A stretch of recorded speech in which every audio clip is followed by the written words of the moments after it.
Keir Starmer sparked a row this week because he's appointed the Women's Minister as Annalise Dodds. I think we've got the audio of Annalise Dodds being asked what a woman is. Here you go, listen to this. Labour's definition of a woman?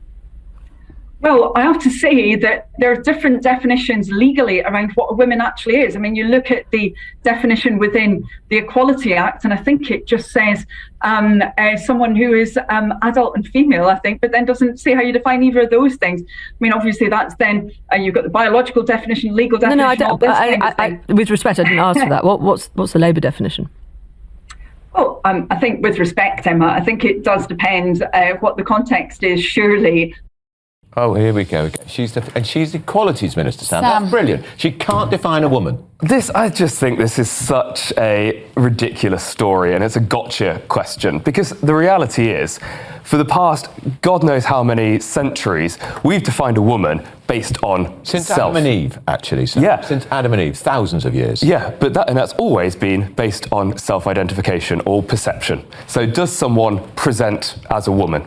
You know, does someone present as a man? You guys all assume that I'm a man, but that's based on how I'm presenting to you. You haven't asked me to, drop my trousers and prove it. You haven't asked me to provide you any papers. We're not likely to. No, well, good, thank you. I appreciate that. And I think it's just, there's this ridiculous sort of gotcha question of define what a woman is. It's a basic question for the Equalities Minister. What's a woman? Well, a woman is... That doesn't seem to say it depends on the context. Well, but it does depend on the context, doesn't it? But you are born male. I am, so far as I'm saying. So even if you presented to me as more feminine, if you had a dress on this morning and you've been sat in makeup, you would still be a man. But you wouldn't know, is what I'm saying. I could be a woman right now. I could have women's parts and I could just be wearing a chest binder. I want to live in a world that believes in truth. Yeah. That's the most important issue that underpins everything. Can I just say on this, Tony Blair, he was telling Keir Starmer what to do today in his speech for the Tony Blair Institute. On Sunday, in the Sunday Times, he was also telling Keir Starmer what to do on immigration, but he also said, don't get caught up in all this wokery. This is exactly what Sam's talking about and what the new Equalities Minister's talking about. Yes, of course, it's absolutely crazy. I mean, if you can't define the word woman, why is she a woman's minister? Yeah. What does that mean? She doesn't know. I mean, it's ridiculous. And we're only arguing about this because of a small minority in this country, and it's a tiny minority. Less than 1%. Who are unsure about their sexuality. The fact is, there are men and women, full stop. And we ought to just be bold enough and strong enough to admit that. If people want to pretend they're someone else, fine, good luck to them. I've got no problem with that. But the fact is, a man is a man and a woman is a woman. Full stop. Actually, there's no question about it. We're not arguing about this because of trans people. We're arguing about this because a very small minority decided that persecuting trans people was good politics. Who? No, we're deciding this because a very small but very noisy group of trans activists decided to attack people like me when I was booked to talk at a legal firm on International Women's Day. This is 10 years ago. And I was told I couldn't stand because I'd once liked a tweet of an article in the Daily Mail written by Graham Linehan. That's where this started. I don't think that is where this started, though. It did, Sam. It started with people like Graham Linehan. To cancel J.K. Rowling.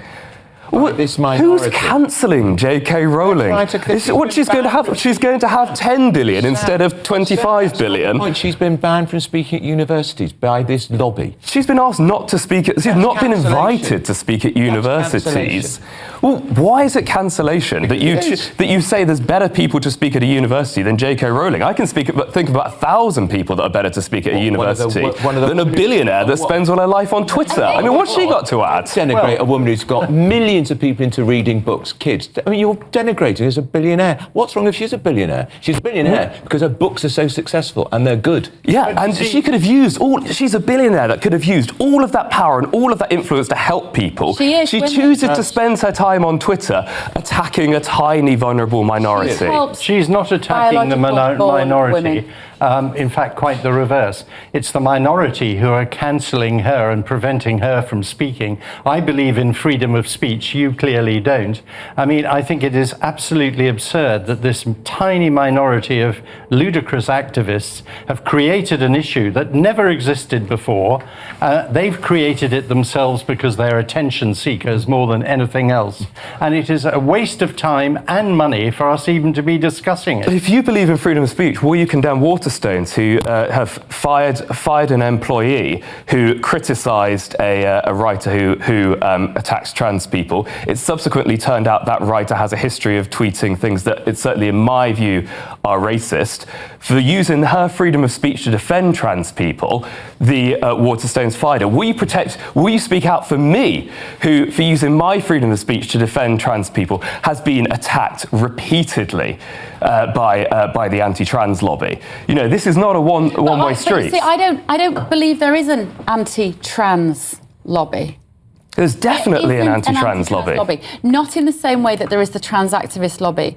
There are those who are pro-women, I would say, as opposed to pro-women's spaces, women's rights, women's identity, biologically born women. Those people, and I put myself in this category, do not wish any harm on any individual that wants to live a life that is opposite to the gender in which they were born. We don't wish them any harm. Whereas the trans activists wish biological women harm and have actually attacked women at protests. Well, let's talk about these pro-women campaigners. Graham Linehan speaking at a conference in Ireland on the same platform as anti-abortion campaigners. Let's talk about the pro-women protesters who harassed a cis woman who won a 10K just because she looked a bit mannish. Let's talk about the ones that attacked a woman in a women's toilet because she had a pixie cut and they thought she was too mannish. She didn't conform to the sort of 1950s style of woman. Get back to the point. The Equalities Minister cannot define a woman. The Equalities Minister can define a woman, actually. She's aware of the legal definition. She's aware of the biological definition. Sam, don't you think this whole horrible divisive issue would be really simply solved if someone like Annalise Dodd said, yes, a woman, a biological born woman is a woman, and there is also trans women. Yeah. That is it. Simple. Distinguish between the two. Because I will distinguish between you as a man, and if there was a man sat next to you who dressed as female, that would be, for me, other way around. Yeah, the other way around. If it was a woman, that would be a trans man. Well, but I don't think... And that's okay. With the exception of a very small group of conditions, for example, if you're putting someone in a cell with them, then that would be part of the part of your assessment, your risk assessment, that you do for all sorts of things. Yeah. But with the exception of that, this is a really arbitrary and unnecessary definition. Let's quickly get, before we go to the news, the gentleman on Blair. Did you think about Tony Blair? Pretty difficult for Starmer, isn't it? Sunday, a huge article from Blair. Yeah. Tuesday, there he is again. It's beginning to look like he's not pulling his strings from the back, pulling from the front. Oh, yeah. And, of course, the great Mandelson is very involved, too. In fact, one of his company, Global Counsel, they are paying for a special advisor to Rachel Reeves. Interesting. And it's, I wonder about the ethics of having a paid special advisor to the Chancellor of the Exchequer from a lobbying firm. I find that because you ran a lobbying firm for years. If that happened, if a Conservative did that, there'd be uproar. But Mandelson's got away with it because of his cosy nature with Starmer. Yeah, Mandelson and Blair are pulling the strings of Starmer. It's quite clear. And horrific. It does look unfortunate, doesn't it? The big article on Sunday, knowing he's doing the conference on Tuesday, which would, of course, Sam, been organised months ago. It's a bad look. Yeah, I mean, he's trailing his conference, isn't he? He wants people to people to come to it. I am going to agree with Piers, though. I think it is absolutely wrong for private companies to be paying for SPADs. Yeah. That's a real problem. And if that's happening early on in Starmer's administration, then that's something he needs to get right and get it right immediately, because you can't have that. Okay, gentlemen, thank you so much.